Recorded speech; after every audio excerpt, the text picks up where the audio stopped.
Made a fortune on Wall Street. Yeah. Well, somebody asked him about Obama and about the next generation. We've come to the end of the formal part of this. Thank you very much. You've been most frank and Thank you.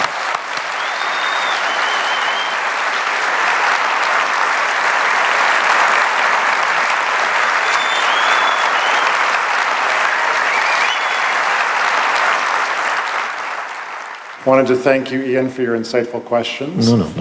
And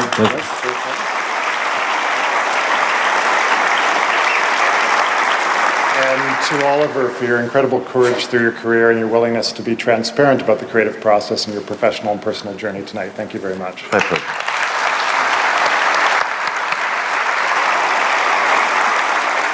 So we'll take the tall guy over here with our blue mic. How's it going, Oliver? I'm a huge fan of your films. I love JFK. It inspired me to become a filmmaker.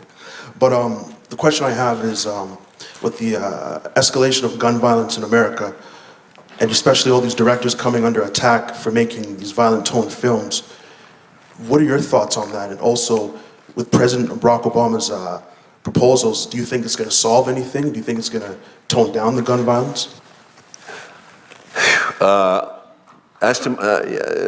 Certainly a broad question. In my own work, I've tried to be very realistic about violence, except on one occasion.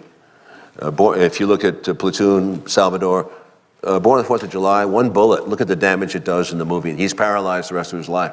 I mean, if anything, it was too disturbing for most people. Real violence is really disturbing in movies for real people. They want fantasy violence. They really do.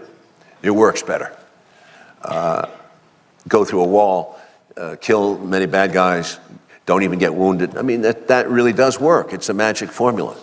So people have some fantasy aspect in their mind where they're willing to go there and love it. And America has always been violent culture, violent films, vigilante films. Clint Eastwood started with Dirty Harry's, and he made his fame and fortune. So did, Schwarzenegger, Norris, Stallone. You can never underestimate a gun and a girl in your hand. You always do well.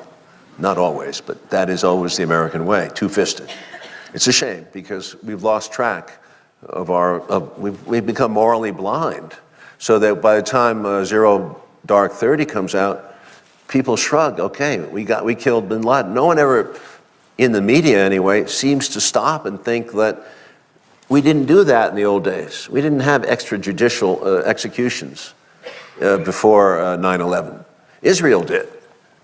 And we condemned them for those missions where they would go to a foreign country and kill somebody, because it sets the wrong example. You may succeed on the short term, but you do lose in the long term, because it sets a horrible example of lawlessness.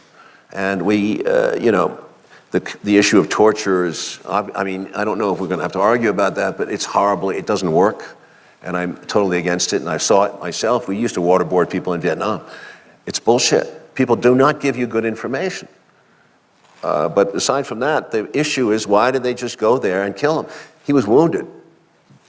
If we'd had real guts, we would have, like the guys who were in the World War II generation, like Telford Taylor and Jackson, those people, we would have taken him, put him on the helicopter, brought him out, and put him on trial in New York City. And it would have been a wonderful moment for the country. It would have been painful as hell.